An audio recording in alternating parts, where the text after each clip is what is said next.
అండి welcome to Vijayasekhar vlogs. ఈరోజు మా పిల్లల బాక్స్లోకి అని చెప్పి పావుబాజీ చేశానండి. సింపుల్గా ఇంట్లో ఉన్న మసాలాలతో మాత్రమే. నేనైతే ఈ వెజిటబుల్స్ వేసి బాజీ చేస్తున్నాను, అదే కర్రీ చేస్తున్నాను. మీరు కావాలంటే ఇంకొన్ని యాడ్ చేసుకోవచ్చు, బీట్రూట్ అలాంటి. ముందుగా ఆ వెజిటేబుల్స్ అన్నిటిని కుక్కర్లో వేసి ఒక 5 or 6 విజిల్స్ రానివ్వాలి, కొంచెం ఉప్పు వేసుకొని సరిపడా వాటర్ వేసి. అందరూ నా ఛానల్ సబ్స్క్రైబ్ చేసుకోరా? చాలామంది సబ్స్క్రైబ్ చేసుకోలేదు, ప్లీజ్ అందరూ చేసుకోరా సబ్స్క్రైబ్. ఆ తర్వాత మనం ఉడకబెట్టిన వెజిటేబుల్స్ అన్నిటినీ బాగా స్మాష్ చేసుకోవాలి, బాగా మెత్తగా. కొంచెం వాటర్ వేసుకొని బాగా మెత్తగా చేసుకోవాలి, ఇలా చేసుకోవాలి. ఆ తర్వాత ఒక కడాయి పెట్టుకొని ఆయిల్ వేసుకొని, ఆయిల్ హీట్ అయిన తర్వాత కొంచెం జీలకర్ర వేసుకోవాలి. ఆ తర్వాత మనం 2 ఉల్లిపాయలు కట్ చేసుకొని ఉంచుకున్నాయి, అవి దీంట్లో వేసుకొని ఫ్రై చేసుకోవాలి, మధ్య మధ్యలో కలుపుకుంటా. ఆనియన్స్ కొంచెం కలర్ చేంజ్ అయిన తర్వాత ఒక స్పూను అల్లం వెల్లుల్లి పేస్ట్ వేసుకొని కలుపుకోవాలి.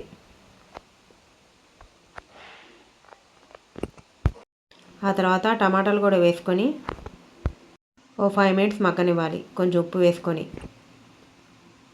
టమాటా బాగా మెత్తబడే వరకు మధ్య మధ్యలో చూసుకుంటూ ఉండాలి. ఇది మాత్రం మాడకుండా చూసుకోండి. ఇలా కొంచెం ఉడికిన తర్వాత ఒక స్పూన్ ధనియాల పొడి, 1/2 స్పూన్ జీలకర్ర పొడి, 1 స్పూన్ పసుపు, 2 స్పూన్లు కారం వేసుకొని బాగా కలుపుకోవాలి. మళ్ళీ ఒక 5 minutes మగ్గనివ్వాలి. ఆ తర్వాత మనం ముందుగా రెడీ చేసుకొని ఉంచుకున్న మిశ్రమాన్ని మొత్తం దాంట్లో వేసుకొని బాగా కలుపుకోవాలి.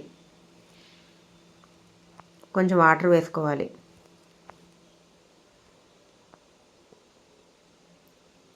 ఇలా బాగా కలుపుకున్నాక ఒక 5 minutes బాగా ఉడకనివ్వాలి.